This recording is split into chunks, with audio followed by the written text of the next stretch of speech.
الحمد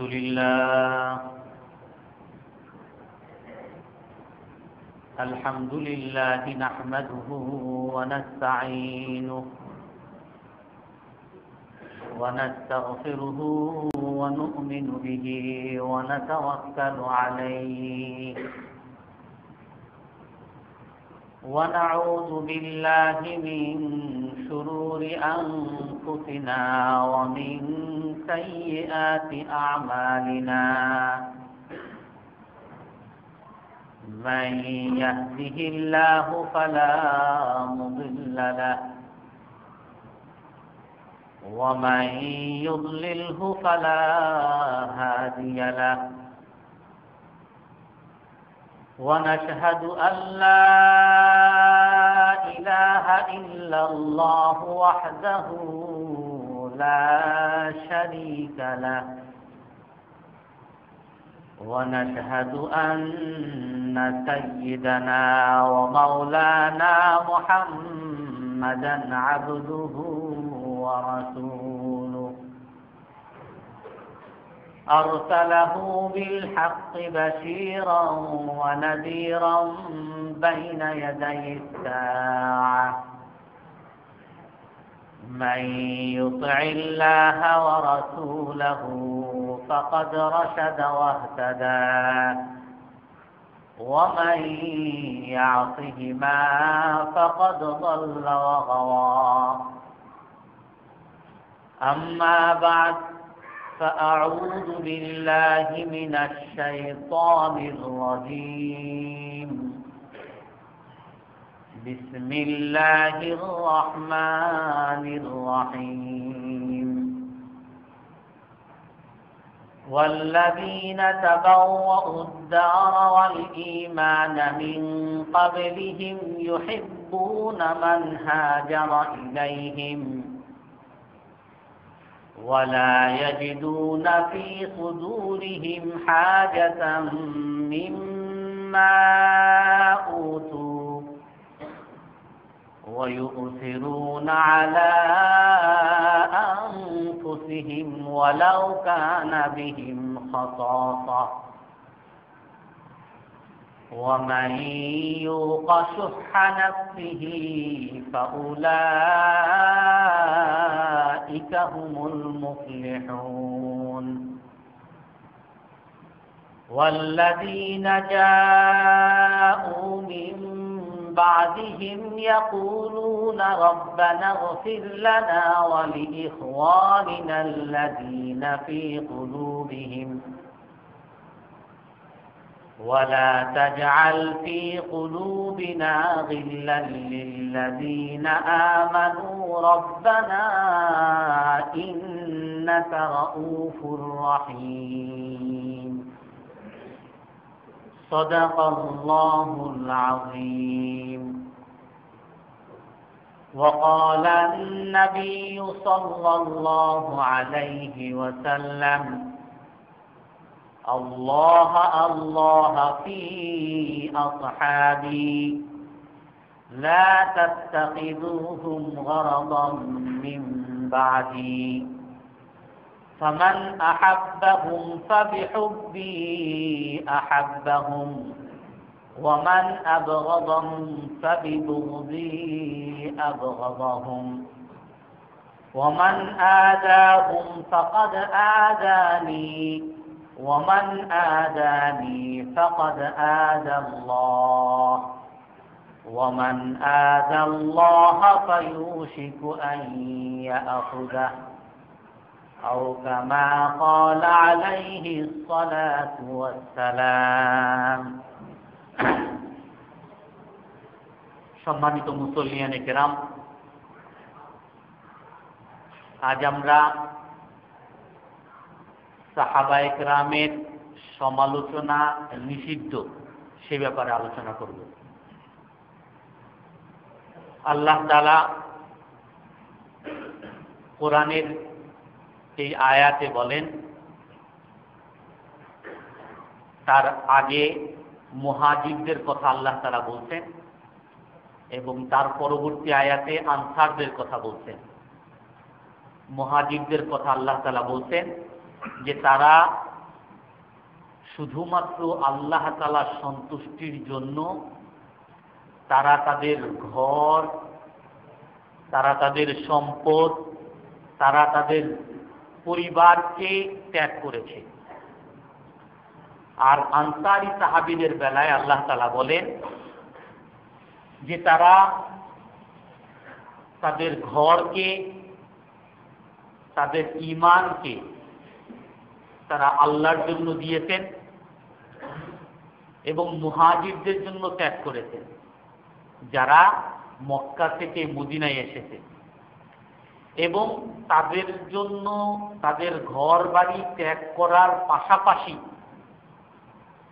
ইউহিব্বুনা মান হাজারা ইলাইহিম, তারা ওই মুহাজির সাহাবীদেরকে ভালোবাসছেন। আমাদের অনেক সময় আমরা অনেক কাজ করি, অনেক সময় বলা হয় যে মসজিদে টাকা দেন, তো শরমের খাতিরে 500 টাকা বের করে দেই, আবার বাইরে গিয়ে বলি যে আজকে ঝামেলায় পড়ছি, 500 টাকা তোমার খসে গেছে। শীতার্ত মানুষের জন্য টাকা দেন, 1000 টাকা বের করে দিছি, বাসায় গিয়ে বলি আজকে তো এক গ্যাঞ্জামে পড়ছি, 1000 টাকা চলে গেছে। অর্থাৎ আমরা ভালো কাজ করি, কিন্তু আমার মনের মধ্যে সেই ভালো কাজের প্রতি সন্তুষ্টি থাকে না। আনসারীরা মুহাজিরদের জন্য ত্যাগ করেছেন, তাদের ঘর বাড়ি সম্পদ ত্যাগ করেছেন, পাশাপাশি মুহাজির সাহাবীদেরকে তারা ভালোবাসছেন, এটাকে তারা বোঝা মনে করেন নাই। আল্লাহ তাআলা আরো স্পষ্ট বলেন যে তারা ইসলামের জন্য ত্যাগ করার পরে ওয়ালা ইয়াজিদুনা ফি সুদুরিহিম হাজাতাম মিম্মা উতু, তাদের অন্তরের মধ্যে কোনো ধরনের ইতস্ততাও তারা কখনো অনুভব করে নাই। তারা যে এত কিছু ত্যাগ করতেছেন, এত কিছু বিলিয়ে দিচ্ছেন ইসলামের জন্য, মুহাজিরদের জন্য, কোনো সময় তাদের অন্তরের মধ্যে সামান্যতম ইতস্তত অনুভব করেন নাই। অন্তরের খবর কেউ জানে না। আমি দান করতেছি, নামাজ পড়তেছি, আমার অন্তরের মধ্যে কি আছে কোনো মানুষ জানে না, কেউ বলতে পারবে না। অন্তরের ব্যাপারে কেউ সার্টিফিকেট দিতে পারবে না আমার মনের মধ্যে কি আছে। একমাত্র আল্লাহ তাআলা ইয়ালামু খাইনাতাল আয়ুনি ওয়া মা তুখফি সুদূর। আল্লাহ তাআলা বলেন, মানুষ যে চোখের মধ্যে দুর্নীতি করে, অনেক চোখের দুর্নীতি আছে। মানুষ ইচ্ছা করলে একটা হারাম জিনিসের দিকে তাকাতে না পারত, কিন্তু তারপরও সে এমন ভাবে গুরু কুচকিয়ে তাকিয়েছে, দুনিয়ার কোনো মানুষ দেখে নাই, সে যে শুধু এক পলক দেখেছে হারাম একটা জিনিসকে। আল্লাহ তাআলা সেই চোখের দুর্নীতিকেও জানেন। এমনকি ওমা তুখফি সুদূর, মানুষের অন্তরের মধ্যে যে কুমন্ত্রণা, যে খারাপ জিনিসের অনুভূতি, খারাপ জিনিসের আশা আকাঙ্ক্ষা, কোনো মানুষ দুনিয়ার কেউ জানে না, আল্লাহ তাআলা সেটাও জানেন। তো আল্লাহ তাআলা ঘোষণা দিচ্ছেন, সত্যায়ন করতেছেন, সার্টিফিকেট দিতেছেন, এই আনসারী সাহাবীরা তাদের সব কিছু উজাড় করে দিয়েছে, সব কিছু মুহাজিরদের জন্য, ইসলামের জন্য বিলিয়ে দিয়েছে, আর তাদের অন্তরের মধ্যে হাজাতাম মিম্মা উতু, সামান্যতম কোনো ইতস্ততা নেই। ওয়ুসিরুনা আলা আনফুসিহিম ওয়ালাউ কানা বিহিম খাসাসা। আল্লাহ তাআলা তাদের ব্যাপারে আরো বলেন যে আনসারীরা তারা অন্যদেরকে নিজেদের উপরে অগ্রাধিকার দিত, যদিও তাদের নিজেদের ঘরেই অনেক অভাব ছিল। আপনারা জানেন এই ঘটনা, বিশেষ করে এই আয়াত নাজিল হয়েছে এক আনসারী সাহাবীদের বেলায়। রাসূলের দরবারে একবার এক মেহমান আসছে, তো আনসারী সাহাবীদেরকে বলতেছেন যে এই মেহমানকে আজকে কে আপ্যায়ন করবে। রাসূলের বাসায় কিছুই ছিল না, খবর পাঠিয়েছে রাসূলের নিজের বাড়িগুলোতে যে এক মেহমানকে মেহমানদারি করার মতো কিছু আছে কিনা। রাসূলের বাড়ি থেকে খবর আসছে যে কিছু নাই। তারপরে রাসূল সাহাবাদেরকে বললেন, এই মেহমানের মেহমানদারি কে করতে পারে? এক আনসারী সাহাবী উনি বললেন যে আমি করব। তো নিয়ে যখন তার বাড়িতে গেছে, তার ঘরের স্ত্রীর কাছে জিজ্ঞাসা করে যে আমি তো রসুলের মেহমানকে নিয়ে আসছি, আমাদের বাড়িতে কি আছে? তো সেই আনসারিয়া সাহাবী, মহিলা সাহাবী বলেন কি যে আমাদের বাড়িতে তো যে খাবার আছে তা তো শুধুমাত্র আমাদের বাচ্চাদেরই হবে না,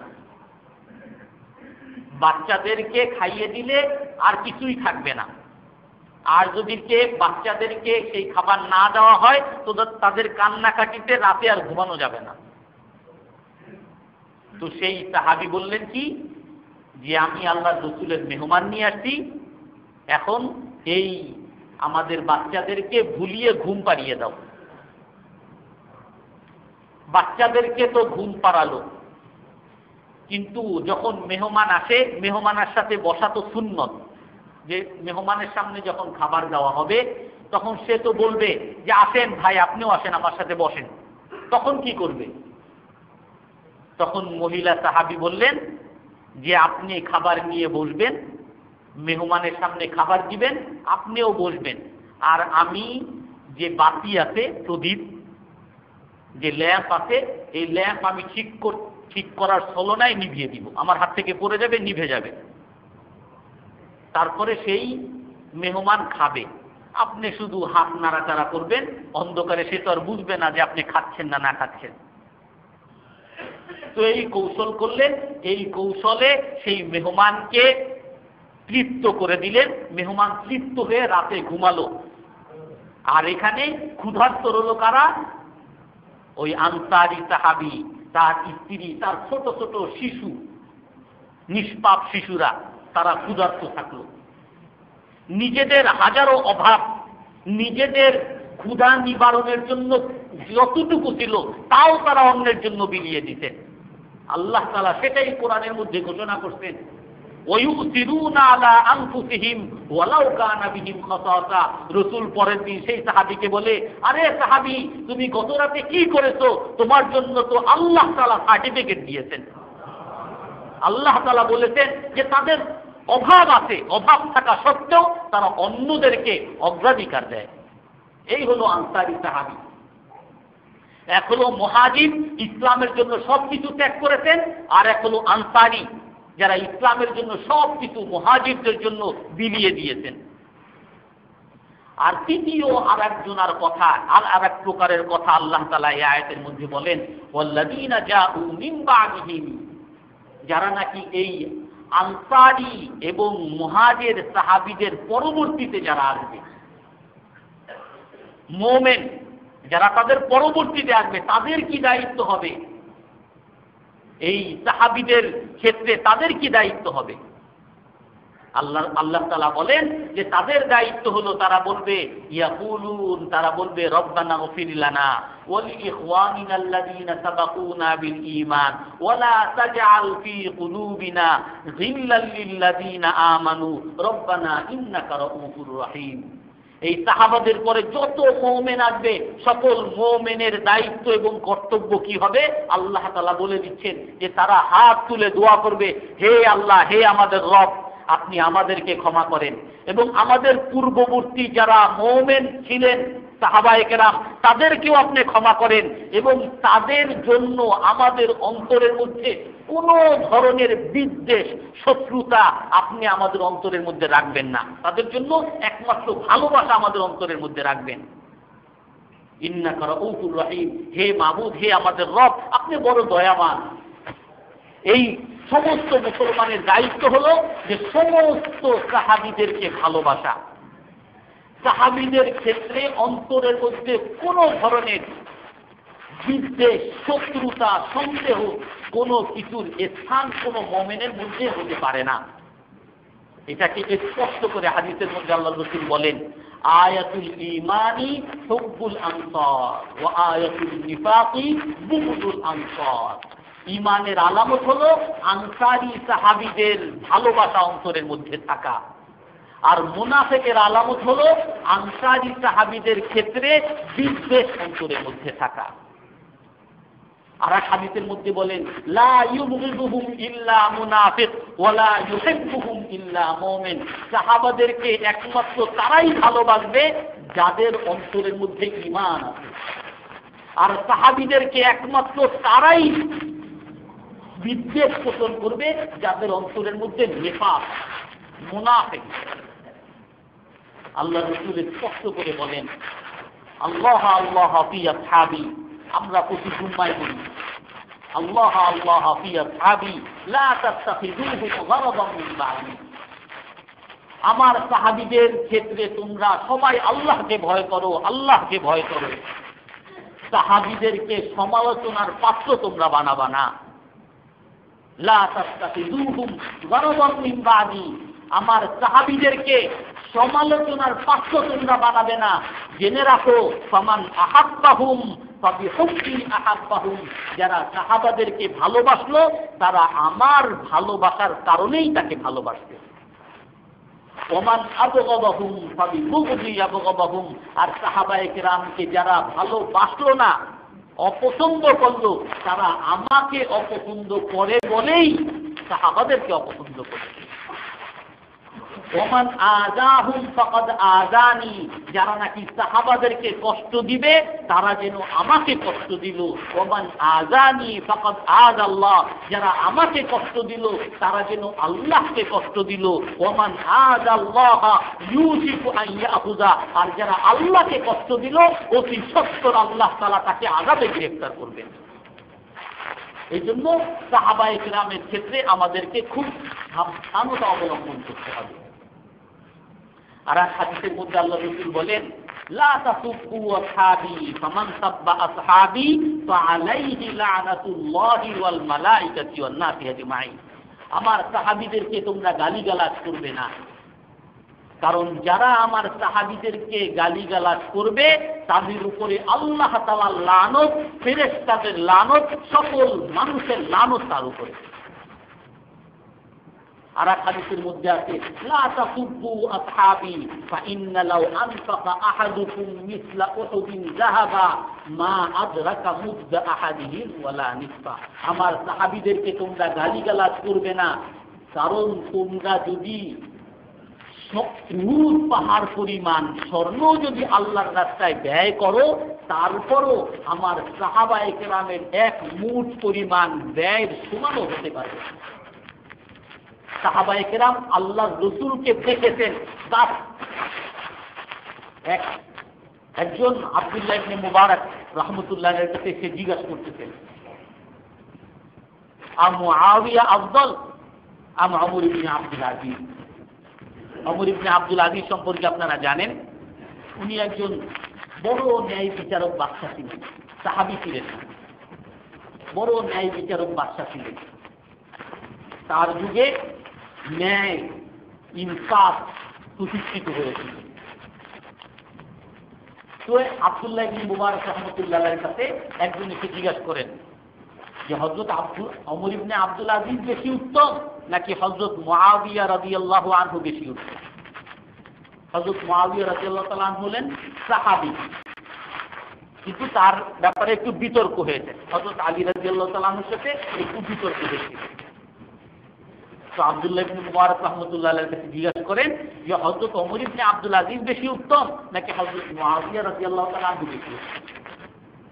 তখন উনি বলেন, লা তুরাবুন ফি মিনহাজি মুআবিয়া আফদালু মিন আমালি ওমর ইবনে আব্দুল আজিজ কুল্লাহ। যে রাসূল সাল্লাল্লাহু আলাইহি ওয়াসাল্লামের সাথে হযরত মুআবিয়া রাদিয়াল্লাহু তাআলা আনহু যে ঘোরাফেরা করছিলেন, ওই ঘোরাফেরা করার কারণে তার নাকের মধ্যে যে ধুলাবালু লেগেছিল, ওই ধুলাবালুও হযরত ওমর ইবনে আব্দুল আজিজের সারা জীবনের আমলের চেয়েও বেশি। কারণ হলেন উনি হলেন সাহাবী, উনি হলেন সাহাবী। সাহাবীদের মর্যাদা এত বেশি। আমি গত সপ্তাহে বলেছি, সাহাবীদের ক্ষেত্রে আল্লাহ তাআলা ঘোষণা দিয়ে দিয়েছেন, ওয়াকুল্লাম ওয়াদাল্লাহুল হুসনা, সকল সাহাবীর জন্য আল্লাহ তাআলা জান্নাতের ওয়াদা করেছেন। লাকাদ রাদিয়াল্লাহু আনিল মুমিনিন রাদিয়াল্লাহু আনহুম ওয়া রাদু আন। সকল সাহাবীর ক্ষেত্রে আল্লাহ তাআলা সন্তুষ্ট হয়ে গেছেন, আর সাহাবীরাও আল্লাহর উপরে সন্তুষ্ট হয়ে গেছেন। সকল সাহাবীর উপরে আল্লাহ তাআলা সন্তুষ্ট। সাহাবীরাও আল্লাহর উপরে সন্তুষ্ট। এই কথার অর্থ কি? সকল সাহাবী আল্লাহ তাআলার উপরে সন্তুষ্ট। আমি শুধু একটা ঘটনা বলি। একবার রাসূলের স্ত্রীরা যখন ইসলামের মধ্যে স্বাচ্ছন্দ্য আসছে, যখন অনেক গনিমত আসতেছে, অনেক জয় জয়কার, বিভিন্ন জায়গা থেকে গনিমত আসে, রাসূল সাহাবীদের মধ্যে অনেক সম্পদ, অনেক গনিমত বন্টন করে দিচ্ছেন, অনেক স্বাচ্ছন্দ্য ফিরে আসে।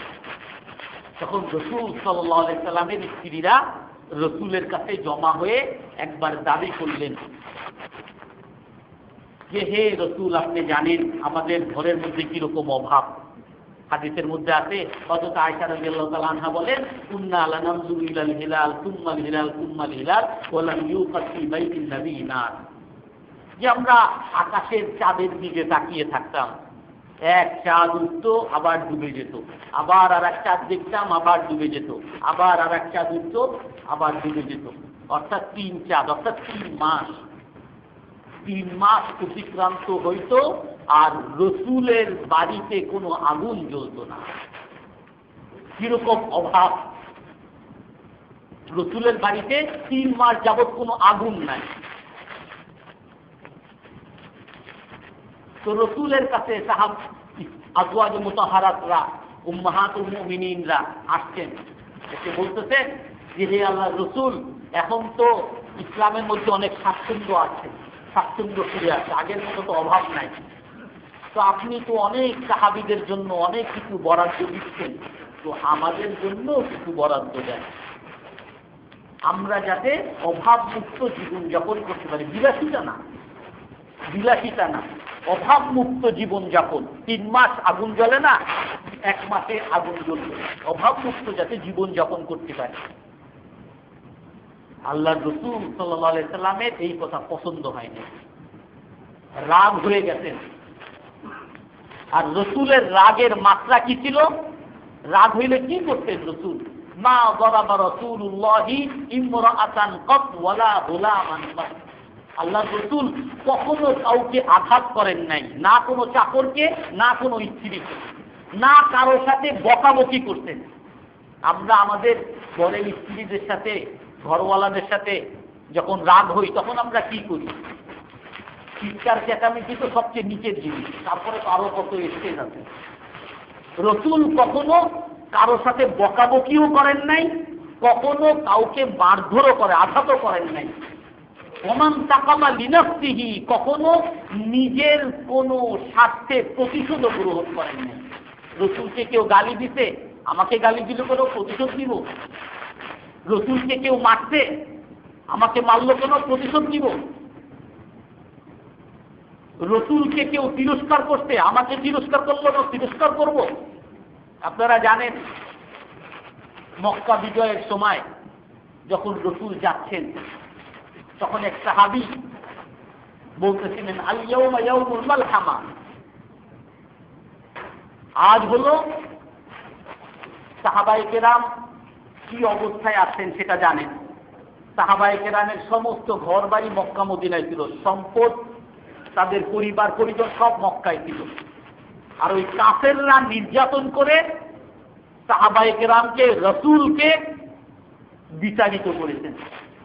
তাদের সমস্ত সম্পদ তারা কেড়ে নিয়েছেন, তাদের পরিবারকে বিচারিত করেছেন, তাদেরকে বিভিন্নভাবে নির্যাতন করে হত্যা করেছেন। সর্বপ্রথম হযরত সুমাইয়া রাদিয়াল্লাহু আনহা, তাকে হত্যার বর্ষার আঘাত করে, লজ্জাস্থানে বর্ষার আঘাত করে হত্যা, নির্মমভাবে কত নির্যাতন সাহাবাদের উপরে করেছেন, কত নির্যাতন রাসূলের উপরে করেছেন, কত নিপীড়িতভাবে নির্যাতন করে করে সাহাবায়ে কেরামকে মেরেছেন। আর তার প্রতি উত্তরে রাসূল যখন সেই মক্কায় ফিরে গেছেন, নিজের বাড়ি ঘরে মক্কা বিজয় যখন করেন, এক সাহাবী তার জোশের বলে বলতেছিলেন, আল ইয়াউমা ইয়াউমুল মালহামা, আজ হলো রক্তের দিন, আমাদের এতদিন রক্ত নিয়েছো, রক্তের বদলা রক্ত দিয়ে নিব। এক সাহাবী বলে ফেলেছিলেন, রাসূল সাথে সাথে নামিয়ে দিতেন, বলছেন যে না, আল ইয়াউমা ইয়াউমুল মারহামা, আজ হলো দয়ার দিন, দয়া প্রদর্শনের দিন। রসুলের উপরে আঘাত আসছে, এই জন্য আমি আরেকজনকে আঘাত করব। রসুল কখনো প্রতিশোধ পরায়ণ ছিলেন না। রসুল কখনো নিজের জন্য প্রতিশোধ গ্রহণ করেন নাই। বরং আপনারা সবাই জানেন,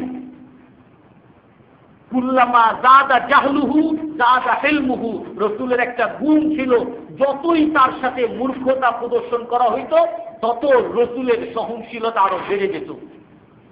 যায়েদ ইবনে দাসানা একজন সাহাবী, উনি ইহুদি সাহাবী। আগে বইতে পড়েছেন যে শেষ যুগের যিনি নবী আসবেন তার একটা গুণ হলো, যতই তার সাথে খারাপ ব্যবহার করা হবে ততই তার সহনশীলতার মাত্রা আরো বেড়ে যাবে। কিন্তু এই গুণ পান নাই। অন্যান্য সমস্ত গুণ রসুলের মধ্যে পেয়েছেন, এই গুণ পান নাই। তো এইটা পরীক্ষা করার জন্য রসুলের একবার ঋণের দরকার ছিল, তিনি তাকে ঋণ দিতেন। ঋণ দেওয়ার পরে যে কবে দিতে হবে, 3 মাস পরে দিতে হবে। এখন 10 দিন না যেতেই সে একদিন রসুলকে বাজারের মধ্যে ধরছে। রসুল সাহাবাজির সাথে ছিলেন, হযরত আবু বকর, হযরত ওমর, আরো সাহাবীরা ছিলেন, আরো অনেক মানুষ বাজারের মধ্যে। তো তখন সেই যায়েদ ইবনে দাসানা এসে সরাসরি রসুলের সবাইয়ের মধ্যে এরকম করছে। আর কি বলতেছেন, ইন্নাকা রাজুলুন মুমাতিল, আরে পাল বাটালের বাটপারের গোষ্ঠী বাটপার, এরকম করে তুমি তো একটা বাটপার, তোমার গোষ্ঠী বাটপার, ঋণ নাও ঠিক মতো, পয়সা দাও না, তোমার দেওয়ার কথা তুমি ঠিক মতো দাও নাই। তখন রসুল বলতেছেন যে তোমার সাথে তো মনে হয় আরো পরে দেওয়া, আরে মিথ্যা বলো, মিথ্যুক কোথাকার। এমন ভাবে ধরতেন এরকম, হযরত ওমর রাদিয়াল্লাহু তাআলা আনহু বলেন যে রসুলের শ্বাস নিতে পারতেছিলেন না, এত জোরে ধরতেন এরকম গলার মধ্যে, চেহারা লাল হয়ে গেছে। আরো তো অকথ্য ভাষায় গালিগালাজ। তারপরে রসুল হাসতেছেন, এই অবস্থায় ধরতেন, তাও হেসে হেসে বলতেছেন যে দেখো ভাই, তোমার সাথে তো মনে হয় আমার আরো কিছুদিন সময় ছিল। হযরত ওমর রাদিয়াল্লাহু তাআলা এই অবস্থা দেখে তাকে ছেড়ে দিয়ে রসুল তলোয়ার বের করে রসুলকে বল, রসুল আপনি শুধু আমাকে আদেশ করেন, আমি ওকে 2 টুকরা করে দিব। তো রসুল সাল্লাল্লাহু আলাইহি ওয়াসাল্লাম বলতেছে, হে ওমর, তোমার তো এরকম করা উচিত ছিল না। তুমি হয়তো বলতে পারতা আমার কাছে পাওনা আছে, আমি যাতে তাকে পাওনা দিয়ে দেই, আর তাকে বলতা যে তার পাওনা সে আমার কাছে চাইবে, সুন্দরভাবে চাইবে। যাও, তুমি যাও, অমুক জায়গায় আমার সম্পদ আছে, তার যে পাওনা সেটা দিয়ে দাও, আর তুমি তোমার পক্ষ থেকে আরো 40 তা পাইতো, 40 মণ, আরো 20 মণ বেশি দিবা। কেন বেশি দিবা? কারণ তুমি যে তলোয়ার বের করছো সেই জন্য। রসুলের সাথে খারাপ ব্যবহার করতেছে আর রসুল হাসতেছেন। বলে আমি এই কথা দেখে যায়েদ ইবনে দাসানা বলেন যে আমার হয়ে গেছে, রসুলের সাথে যত মূর্খতা করা হবে রসুল তত সহনশীলতা দেখাবেন, এই গুণ আমি পেয়ে গেছি। আমি এখন কালিমা পড়লাম, আশহাদু আল্লা ইলাহা ইল্লাল্লাহ ওয়া আশহাদু আন্না মুহাম্মাদার রাসূলুল্লাহ। ইসলাম চরিত্রের দ্বারা, আখলাকের মাধ্যমে প্রসারিত লাভ করতে, ইসলাম তরোয়ারের দ্বারা বিস্তার লাভ করে নাই। আমাদের সেই রসুলের আখলাককে আমাদেরকে করতে হবে। প্রতিশোধ পরায়ণ হলে কখনো মুসলমান এক হতে পারবে না। মানুষের কষ্টে মানুষ যদি হাসে, উল্লাস করে, কখনো মুসলমান এক হতে পারবে না, কখনো মুসলমান সামনের দিকে এগিয়ে যেতে পারবে না। সেজন্য মানুষের মধ্যে সেই মানবিকতা নিয়ে আসতে হবে। এক সাহাবী, এক বনী ইসরাইলের এক লোক, হাদিসের মধ্যে আসছে, আল্লাহ, সে পাপী লোক ছিল, অনেক বড় পাপী। আল্লাহ তাআলা তাকে জান্নাত দিয়েছেন কিসের বদৌলতে? একবার যাচ্ছিলেন মরুভূমিতে, অনেক পিপাসা লাগছে, পানি খুঁজতেছিলেন, এক জায়গায় কূপ পেয়েছে, সেখান থেকে পানি খেয়েছে। পরে দেখতেছে যে আর একটা কুকুর, সে জিহ্বা বের করে হা হা করতেছে।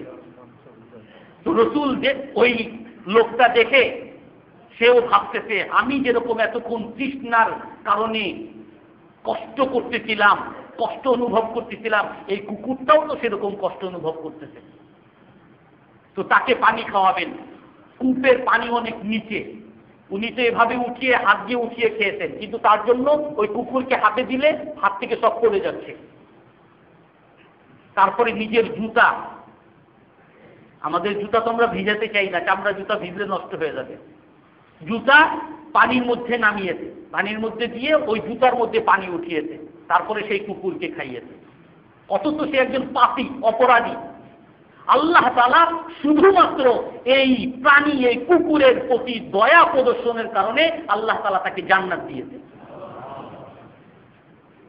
আর এক মহিলাকে, অনেক ভালো মহিলা, বুজুর্গ মহিলা, নামাজ পড়ে, রোজা রাখে, আর তাকে জাহান্নাম দিয়েছেন কেন? এক বিড়ালকে তার ঘরের মধ্যে আটকে রেখেছিল, ওই বিড়ালকে ছেড়েও দেয় নাই যে বাইরে গিয়ে সে কোথাও খাবে, আর তার ঘরের মধ্যে আটকে রাখতে তাকে খাবারও দেয় নাই, এভাবেই সে মারা গেছে। ওই বিড়ালের কারণে এত নামাজ রোজা করা সত্ত্বেও আল্লাহ তাআলা তাকে জাহান্নাম দিলেন। এটা হাদিস, সহিহ হাদিস, বুখারীর হাদিস। আর আমাদের মধ্যে সেই মানুষত্ব চলে গেছে। আমরা মানুষের মৃত্যু দেখে আজকে উল্লাস করি, মানুষের কষ্ট দেখে আমার অন্তরের মধ্যে কষ্ট আসে না। তো রাসূল সাল্লাল্লাহু আলাইহি সাল্লাম রাগ করলে, বেশি মাত্রায় রাগ হলে রাসূল কথা বন্ধ করতেন। তো তার স্ত্রীরা যখন রাসূলের কাছে এই দাবি করলেন যে আমাদের জন্য কিছু বরাদ্দ করেন, তো তখন রাসূল সাল্লাল্লাহু আলাইহি সাল্লাম কথা বন্ধ করে দিলেন। রাগ হইতেন, কথা বন্ধ করে দিতেন। রাসূল সাল্লাল্লাহু আলাইহি সাল্লাম কিছুই বলেন নাই তার স্ত্রীদেরকে। এভাবে রাসূল মনে কষ্ট পেয়েছেন, রাগ হয়ে আলাদা হয়ে আছেন। রাসূলের পক্ষ হয়ে আল্লাহ তাআলা ওকালতি করতেছেন। আরো এক আয়াতে, আরো এক সূরা আছে, সূরা তাহরিমের মধ্যেও রাসূলের এবং স্ত্রীদের মধ্যে আল্লাহ তাআলা আপোষ করিয়েছেন। আল্লাহ তাআলা আপোষ করতেছেন, রাসূলের পক্ষ হয়ে আল্লাহ তাআলা বলতেছেন, ইয়া আইয়ুহান নাবিয়্যু কুল লিআজওয়াজিকা ইন কুনতুন্না তুরিদুনাল হায়াতাদ দুনিয়া ওয়া যীনাতাহা ফাতাআলাইনা উমাত্তি'কুন্না ওয়া উসাররিহকুন্না সারাহান জামিলা। হে নবী, আপনি আপনার স্ত্রীদেরকে বলে দেন, যদি তোমরা দুনিয়া চাও, দুনিয়ার বিলাসিতা চাও, আসো, আমি তোমাদেরকে দিব, তোমরা যা চাও তাই দিব, তবে ওয়া উসাররিহকুন্না সারাহান জামিলা, আমার সাথে তোমরা থাকতে পারবে না। আমি মানুষের জন্য আসছি, আমি নিজের জন্য আসি নাই দুনিয়াতে। খায়রুন নাসি আনফাউ লিন-নাস, সবচেয়ে উত্তম ব্যক্তি, হাদিসের মধ্যে আসছে, সবচেয়ে উত্তম ব্যক্তি হলো ওই ব্যক্তি যে নাকি নিজেকে মানুষের উপকারে ফিরিয়ে দেয়। কুনতুম খায়রা উম্মাতিন উখরিজাত লিন-নাস, তোমরা শ্রেষ্ঠ জাতি, কারণ তোমরা মানুষের কল্যাণের জন্য তোমাদেরকে সৃষ্টি করা হয়েছে। মুসলমান মানুষের কল্যাণ করবে, নিজের পেট ভরবে না। আমি যদি তোমাদেরকে দিয়ে দেই, আমি সাহাবীদেরকে দিতে পারবো না, মানুষকে আমি দিতে পারবো না, আমার নিজের পরিবারের মধ্যেই সব রাখতে হবে, আর বাইরের মানুষ কিছু পাবে না। ওই কাবি খা আর যা আছে রাস্তা পর্যন্ত যাবে না, আমার ঘরের মধ্যেই সব থেকে যাবে। আল্লাহ তাআলা কোরআনের মধ্যে বলতেছেন, যদি তোমরা দুনিয়া চাও, আসো, দেই, তবে ওয়াউসাররিহকুন্না সারাহান জামিলা, আমার সাথে তোমরা থাকতে পারবে না। আর ওয়াইন কুনতুন্না তুরিদুনাল্লাহা ওয়া রাসূলাহু ওয়াদ দারাল আখিরাহ ফাইন্নাল্লাহা আ'আদ্দা লিল মুহসিনাতি মিনকুন্না আজরান আযীমা, আর যদি তোমরা আল্লাহকে চাও, আল্লাহর রাসূলকে চাও, তাহলে আল্লাহ তাআলা নেককার মহিলাদের জন্য অনেক বড় বিনিময় তৈরি করে রাখছেন। এখন আমরা একটু তুলনা করি। আমার স্ত্রী যদি আমাকে বলতো অবৈধভাবে তুমি যেভাবে পারো ঘুষ খাও, দুর্নীতি করো, আমার কানের গহনা লাগবে, আমার গলার মালা লাগবে, যেমনে পারো তুমি আমাকে নিয়ে আসতে হবে। এখন আমি যদি তাকে বলতাম যে আমি তোমাকে দিতে পারবো না, তুমি থাকলে আমার সাথে থাকো, না থাকলে আমি সৎভাবে চলবো, সে কি করত? সাহাবায়ে কেরামের সেই উম্মাহাতুল মুমিনিনরা তখন কি বলেন? এই অবস্থায় পেটে ভাত নাই, অভাব, অনেক ঘর বাড়ি আজকে ভেঙে যায়, কি স্বামীর চাকরি নাই, এই জন্য বউ চলে যায়। দেখে বিয়ে করছিল তো অনেক ব্যবসা আছে, এখন ব্যবসায় লস খাইছে, বউ চলে যায়, এরকম অভাব। তারপরে সেই উম্মাহাতুল মুমিনিনরা, রাসূলের সাহাবীরা রসুলের স্ত্রীরা কি বলতেছেন? রদিনা বিল্লাহি রব্বা ওয়া বি মুহাম্মাদিন রাসূলা ওয়া বিল ইসলামি দীনা। আমরা দুনিয়া চাই না, আমরা আল্লাহর উপরে সন্তুষ্ট, রসুলের উপরেও আমরা সন্তুষ্ট। সন্তুষ্ট চিত্তে তারা যত কাজ করতেন, এই অভাব তারা বরণ করতেছেন সন্তুষ্ট চিত্তে, মনের মধ্যে কোনো দুঃখ নাই। যে অভাব বরণ করতেছি মুসলমান হওয়ার কারণে। হযরত খাদিজা রাদিয়াল্লাহু তাআলা অনেক বড় ধনাঢ্য ছিলেন। যখনই রসুলকে বিয়ে করতেন তাকে বয়কট করা হয়েছে, আর ওই বয়কট করার কারণে 3 বছর কোনো খাবার পান নাই, কই বিলাসী জীবন যাপন করতেন, খাবার পান নাই, কিছুই পান নাই। রসুলের সাথে থাকার জন্য এই সমস্ত কিছু ত্যাগ করতেন। আমি রসুলের উপরে সন্তুষ্ট। ওয়ারাদু আনহু, সাহাবায়ে কেরাম সেরকম আল্লাহর উপরে সন্তুষ্ট ছিলেন। যত ভালো কাজ করতেন নিজের জীবনকে বিলিয়ে দিচ্ছেন, আর বলতেছেন কি দুঃখ, ইসলামের কারণে আমার জীবন গেল, এই মসজিদের জন্য আমার টাকা পয়সা গেল, দুঃখ না। ফুতু ওয়া রাব্বিল কাবা, মরে যাচ্ছে, ছটফট করতে, তার বলতেছে কি কাবার রবের কসম আমি সফল হয়ে গেছি। কাফেরদের সাথে যুদ্ধ করতেছে, আর কি বলতেছে? ইন্নী লা আজিদু রিহাল জান্নাহ মিন ওয়ারাই হাযাল জাবাল, আমি এই পাহাড়ের পিছন থেকে জান্নাতের সুসংবাদ পাচ্ছি। আরে তোমরা কই যাও, এই কাফেরদের উপর আক্রমণ করো, আমি করতেছি, আমি জান্নাত দেখতেছি। যা করতেছেন সন্তুষ্ট চিত্তে করতেছেন। তো সাহাবায়ে কেরাম এমন ছিলেন। ওই সাহাবাদের ক্ষেত্রে আল্লাহ রসুল বলেন, ইন্নাল্লাহা নাযারা ফী কুলুবিল ইবাদ ফাওয়াজাদা কলবা মুহাম্মাদিন খায়রাল কুলুব। আল্লাহ তাআলা সমস্ত বান্দার অন্তরের মধ্যে তাকিয়েছেন সৃষ্টি করার পরে, তারপরে দেখলেন সবচেয়ে উত্তম অন্তর হলো রাসূল সাল্লাল্লাহু আলাইহি সাল্লামের অন্তর। ফাসতাফাহু লিনাফসিহি, তারপরে রসুলকে আল্লাহ তাআলার খাস খলিল হিসাবে নির্বাচন করে নিয়েছেন, শেষ নবী হিসাবে নির্বাচন করে নিয়েছেন। ওয়াজাদা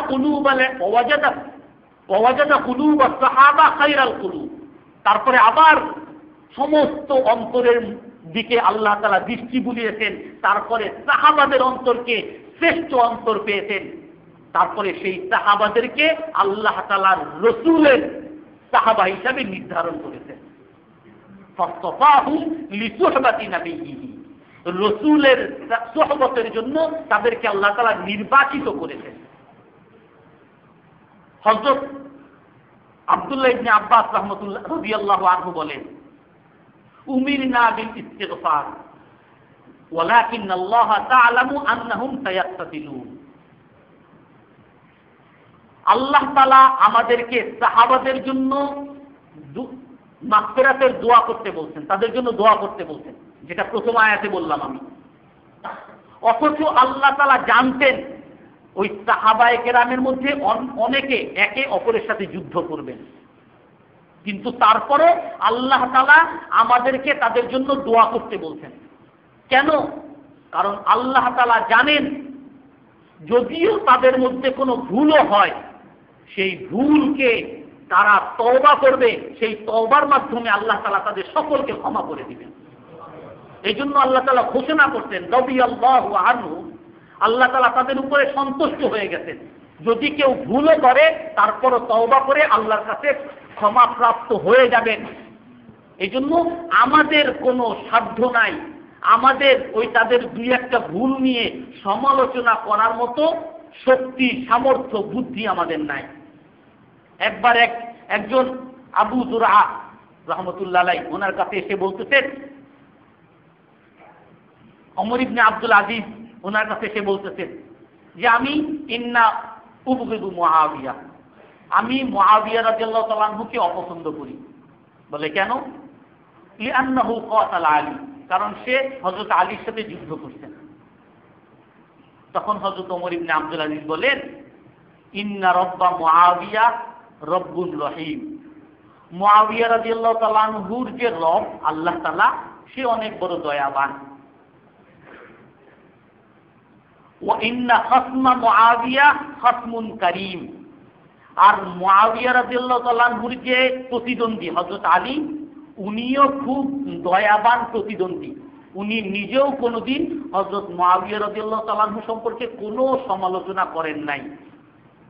আল্লাহ যেই রব, সে যদি তাকে তার উপরে সন্তুষ্টির ঘোষণা দিতে পারেন এবং তার প্রতিদ্বন্দ্বী হযরত আলী উনিও যদি তার উপরে সন্তুষ্ট থাকেন, তার ব্যাপারে কোনো সমালোচনা না করেন, ওনাকে যদি অপছন্দ না করেন, ফামা দুখুলুকা ফীমা বাইনাহুমা, তোমার এমন কি ঠেকা পড়লো যে তাদের দুইজনের মাঝখানে তুমি আইসা মাঝখানে এসে তোমার মাথা বুড়ি জাহির করতেছো?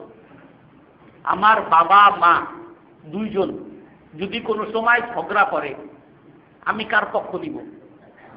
আমি বাবার পক্ষ দিব নাকি মায়ের পক্ষ নিব, নাকি তাদেরকে ছেড়ে দিব, তারা যা করুক আবার পরে তারা নিজেরা নিজেরা মিলে যাবে?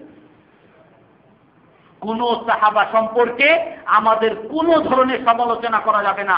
অনেক বইতে ইদানিং অনেক কিছুর সাহাবায়ে কেরামের বিভিন্ন বিষয় নিয়ে পাওয়া যায়। এই ব্যাপারে স্পষ্ট আমরা প্রতি জুম্মায় কিন্তু বলি এই কথা, লা তাত্তাখিযুহুম গারাজ, কোনো সন্দেহের কিছু নাই। কোন সাহাবীদেরকে তোমরা সমালোচনার পাত্র বানাবা না। ফামান আহাব্বাহুম, কারণ সাহাবাদেরকে যে ভালোবাসবে সে যেন আমাকে ভালোবাসলো, আর সাহাবাদের যে সমালোচনা করবে সে যেন আমার সমালোচনা করলো, আর যে আমার সমালোচনা করলো সে যেন আল্লাহর সমালোচনা করলো, আর যে আল্লাহর সমালোচনা করলো ইউশিকু আন ইয়াখুযা, আল্লাহ তাআলা অতি সত্বর তাকে আযাবে গ্রেফতার করবেন। আল্লাহ তাআলা আমাদের সকলকে সাহাবায়ে কেরামকে ভালোবাসার তৌফিক দান করেন। যারা সুন্নত করেনি সুন্নত করে নিন।